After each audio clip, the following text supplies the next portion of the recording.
We're going to the vet today. Ready na si Yuna sa kanyang pink bag. Ayan, dala ko ang kanilang mga pet passports. Basically, ito yung vaccination card nila. Ito yung kay Yuna girl. Ayan si Yuki boy, ang liit niya pag 0.5. Tingnan mo, babe. Pag si Yuna, oh, malaki. Uy. Hindi, kasi malapit. Oh. Dito na yung bag mo. 0.5 siya. Maliit lang. Nasisaya ako magsalita. We're on the way to go Pets Vet Clinic.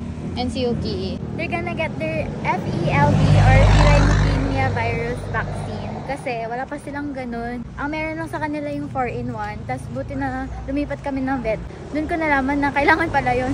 Tingnan mo, si Yuki lang hawak. Gandan ni Yuki.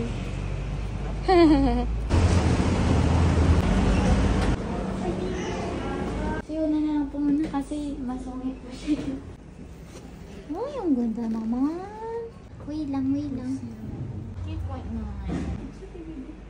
Hey, good girl. Ay. Ginagawa mo dyan?